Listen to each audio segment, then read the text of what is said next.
Siamo al Mulino Scodellino di Castel Bolognese, dove si tiene il terzo Festival della Creatività. Per la prima volta questo festival ha un tema e ne parliamo con la presidente degli Amici del Mulino Scodellino, Rosanna Pasi. Sì, nei primi 2 anni il festival è stato generico, cioè ognuno veniva con quello che produceva, con l'artigianato creativo. Quest'anno abbiamo dato un tema alla carta. Io devo dire che avevo un po' di titubanza perché avevo piacere di cambiare un po' la situazione del festival e anche il contenuto del festival, e la carta per me è stata la cosa che mi è venuta in mente, perché io sono una lettrice, amo la carta, amo i libri, amo i giornali. Però avevo paura, non sapevo come poteva funzionare questa cosa. Mi ha sorpreso la creatività che la carta, questo materiale straordinario, suscita nelle persone. E la cosa positiva che mi ha fatto molto effetto è la questione del riuso. Noi qui non abbiamo bisogno che vengano battuti degli alberi per fare delle cose di carta, utilizziamo della carta che c'è già in circolo. Aggiungo che l'artigianato creativo, in questo caso con la carta che noi vediamo, appartiene anche. Oggi è fatto come hobby, ma sono i mestieri di una volta e sono fatti in un luogo di una volta. Questo festival è fatto in un luogo di una volta, come appunto il Mulino Scodellino. È un hobby che aiuta a far star bene le persone, anche quelle che psichicamente hanno dei problemi. E non a caso qui c'è una esposizione di oggetti, di fiori fatti di carta, fatte dalle signore dai signori che frequentano le nostre residenze per anziani nell'unità sanitaria locale della Romagna Faentina. Vogliamo dire, Rosanna, che il Mulino Scodellino è al centro di un certo numero di iniziative.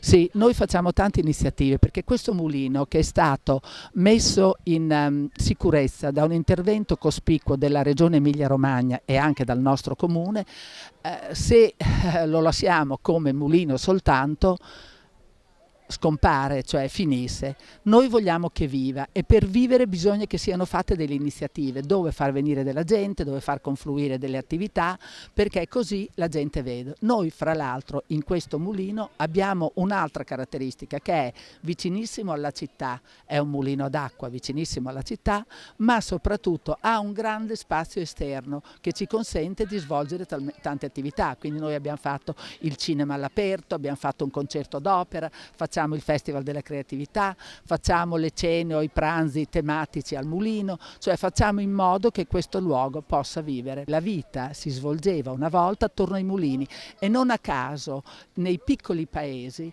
le autorità erano il parroco, la levatrice si c'era perché il medico non c'era nei comuni piccoli, Capostazione. il capostazione dove c'era la stazione, ed era il mugnaio, e attorno al mulino si faceva un'intensa vita di relazioni sociali oltre che economiche. Tieni presente che quando il governo dovette a suo tempo fare una questione di pareggio di bilancio, cosa fecero? La tassa sul macinato. La carta è stata importantissima perché è stato uno strumento che ha permesso all'uomo di tramandare ai posteri, diciamo, le sue conoscenze, per cui è stato veramente straordinario. È stato patrimonio, è stata una scoperta dei cinesi nel secondo secolo d.C., poi si è sviluppata anche come attività artistica, e in Italia invece nasce l'attività della cartapeste intorno alla fine del 1300, però si sviluppa maggiormente alla metà del 400 per opere dei grandissimi artisti come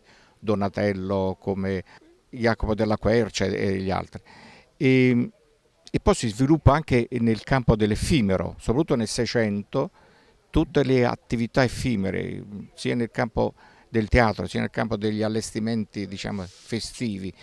La cartapesta è stata determinante, tant'è che io la ritengo come la materia elettiva dell'effimero. Tuttora a Viareggio, a Lecce, a Matera, a Nola, si continua a fare opere di cartapesta, però per l'effimero, per il carnevale, per le festività religiose e così via. Senta, lei qui oggi darà una dimostrazione di come si costruisce una maschera con la cartapesta. Ecco, è un'attività, quella dell'arte in cartapesta, a cui si possono avvicinare tutti. Sì, la cartapesta è una materia duttile, e tutti possono manipolarla. Questa maschera che io farò vedere, fatta con una tecnica molto semplice ma molto originale che ho messo a punto per le mie attività di scenografo, dimostrerà come la cartapesta è alla portata di tutti. Sarebbe importante secondo lei introdurre nelle scuole primarie l'utilizzo della cartapesta per i bambini, cioè diffondere maggiormente questa attività? Questa è senz'altro una domanda molto bella che io rispondo proprio volentieri. Non solo è importante per sviluppare la manualità e certe volte alcuni bambini che sono bloccati nella fase diciamo, come dire, di sviluppo, e la creatività, l'uso della mano può dare grande aiuto diciamo, allo sviluppo della mente e la cartapesta che io adopero è soprattutto una materia ecologica perché noi usiamo carta riciclata e io e mia moglie faremo insieme facciamo questi laboratori e usiamo la collo di farina. La collo di farina non è tossica, per cui si può adoperare con grande e gli stessi colori sono colori non tossici, per cui diciamo è proprio indicata per i bambini.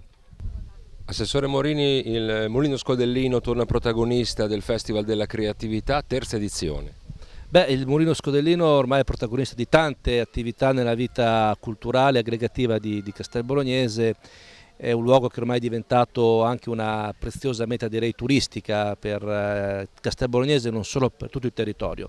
Il Festival della Creatività è certamente tra le iniziative una delle più particolari perché appunto dà spazio a quella che è la creatività, quindi una forma di cultura certamente molto importante in una location oggettivamente molto suggestiva e di conseguenza l'unione di due aspetti, appunto quello del luogo e quello dello spirito della creatività che ben si amalgamano e che danno qualcosa di molto interessante, direi di molto intrigante. Ecco, chiaramente si parte dal presupposto che nessuno è autosufficiente, quindi il territorio della Romagna Faentina in particolare ha tante belle risorse e è bene che, appunto, che ci sia una rete per poterle apprezzare e visitare diciamo, in un percorso. Certamente all'interno di questo il Mulino si ritaglia un ruolo fondamentale, naturalmente nell'ambito di iniziative specifiche. Ricordo che qui vengono organizzate direttamente dall'amministrazione comunale, specialmente con i concerti della stagione estiva, così come vengono organizzate dall'Associazione Amici del Mulino Scodellino. Ecco un punto di riferimento per il territorio, una rete assieme alle altre bellezze che la Romagna Faentina di cui la Romagna Faentina può godere. L'artista genovese Sergio Massetti ha aderito all'invito di Rosanna Pasi a venire qui al terzo Festival della Creatività dedicato alla carta, artista che però lui preferisce definirsi cartista. Sì, perché la carta è il materiale naturale che uso da tantissimi anni, che si è un po' evoluto con me, nel senso che ho cominciato con carte molto semplici, facendo cose semplici, e poi ho trovato dell'espressività, delle creatività nella carta stessa che mi ha fatto esplodere e aumentare ancora di più la passione che ho sempre avuto per questo materiale. Abbiamo notato nella sua esposizione una passione per i ritratti. Sì, sì, perché diciamo che è stata un po' una passione anche derivata da una committenza, nel senso che ho cominciato a fare un ritratto di un personaggio importante che è lo chef Cannavacciuolo, per intendere, che mi è stato chiesto, e poi da lì ho cominciato a ricevere anche delle richieste da persone anche sconosciute che però hanno apprezzato molto questa cosa, e in effetti devo dire non sono semplicemente dei ritratti, cioè delle trasposizioni cartotecniche di fotografie, ma sono proprio anche dei ritratti concepiti in base anche alla persona che c'è da ritrattare, nel senso con delle sue caratteristiche. Ad esempio il ritratto di Valentino Rossi è un ritratto fatto con materiali particolari, con colori particolari, molto dinamico. Il ritratto di Giorgio Armani per esempio è un ritratto non statico perché solo sia lui, ma perché è preso da una forza istituzionale che lui usa sempre e che quindi era abbastanza più blindata da questo punto di vista. E un altro elemento che ovviamente salta all'occhio è quello della tridimensionalità dei suoi lavori. Sì, certo, sono tutti tridimensionali, addirittura alcuni a tutto tondo come scultura, però appunto in questi anni ho affinato anche varie tipologie di tecniche, nel senso che la carta è sempre quella, bella, bellissima, ma si può usare in tanti modi diversi. Ci sono tecniche a basso rilievo, tecniche a intaglio, per esempio un unico foglio di carta da cui ricavo un'immagine e poi con determinati accorgimenti la rendo volumetrica in modo che la luce possa dare degli effetti. Ci sono anche dei giochini, delle cose cartotecniche molto più semplici, dei pop-up. La carta è infinita nella sua immensità, nella sua creatività. Marinella Santini, ideatrice di Gioco Danza, ha tenuto qui al Mulino Scodellino in questa occasione della terza edizione del Festival della Creatività dedicato alla carta, proprio il gioco danza dove il protagonista era appunto la carta. Sì, gioco danza è una metodologia che accosta i bambini alla danza attraverso il gioco considerato nel suo aspetto educativo. Sono stata invitata da Rosanna Pasi, che è stata la madrina del gioco danza, devo dire, che mi ha invitato. Non è stato molto semplice creare dei giochi con la carta attraverso il movimento, attraverso il linguaggio della danza, però poi alla fine ci siamo riusciti e abbiamo utilizzato vari tipi di carta, dalla carta vetrata addirittura alla carta velina, carta da forno, carta di alluminio da cucina, carta igienica, e devo dire che ci siamo divertiti molto. Hanno partecipato sia bambini che gli adulti, tra cui anche insegnanti ma anche genitori. Milena Buzzoni, artista bolognese che per l'occasione si è cimentata con lavori di carta. Che lavori presenta? Allora, il Festival della Carta ho fatto proprio per l'occasione questo librone enorme che si può sfogliare, dove ci sono dei pensieri di Buddha e di Gandhi. E poi questi rotoli di carta immersi nella cera d'api, scritti vecchi testi, un altro libro sempre con la carta su cartoncino con dei miei lavori astratti, una raccolta di disegni astratti, un libro, perché per me il libro è sempre molto importante, rappresenta la nostra storia, la nostra cultura, e una testa di donna con la testa fatta in cartapesta dove escono i pensieri riferiti alle parole, parole riferite alla carta. Mirko Bagnari, un festival questo che valorizza un importante manufatto del territorio.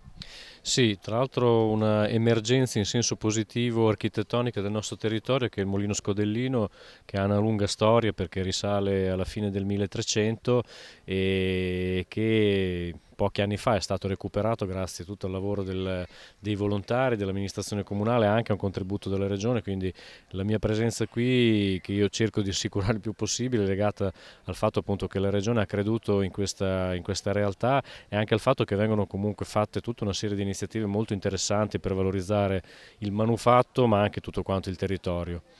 Per raccordare queste importanti strutture che sono sul territorio e che rappresentano un po' la storia dei paesi e delle genti che vi abitano, sono necessarie anche delle persone che si rapportino con le regioni. In questo senso il lavoro di Rosanna Pasi mi sembra, diciamo, che sia puntuale. No, è assolutamente puntuale. Lei devo dire che è un ottimo collante fra territorio e istituzioni, perché appunto cerca di dialogare e ci tiene informati e coinvolti sulle attività che si svolgono, e insieme possiamo anche pensare appunto anche come valorizzare appunto queste realtà con progetti, con iniziative e appunto sostenerle. Tra l'altro ne parlavamo anche prima con la presenza anche del professor Flammia, perché l'altro pezzo importante che ha fatto Rosanna è stato anche questo di portare questa personalità che si occupa proprio dello studio della cartapesta, che oggi è il protagonista di questa giornata tematica. Si può anche ragionare di qualche cosa che va al di là dell'iniziativa culturale pure semplice, perché il fatto appunto che la cartapesta, l'uso della manualità, il recupero dell'artigianato venga anche fatto a fini sanitari, proprio anche nelle terapie di riabilitazione e anche di prevenzione in qualche modo del disagio, è importante perché ci fa capire che c'è una dimensione legata proprio alla concretezza, alla manualità, che noi abbiamo bisogno di recuperare in questa epoca dominata dalla tecnologia, anche per cercare di stare meglio noi. Quindi queste sono giornate nelle quali non andiamo solamente a fare la gitarella o a vedere qualche cosa di bello, ma che ci possono insegnare qualche cosa di positivo, ed è anche bello che ci siano dei laboratori rivolti ai bambini, perché credo che a loro dobbiamo lasciare appunto questa eredità che è molto importante anche proprio per il loro futuro, per vivere meglio.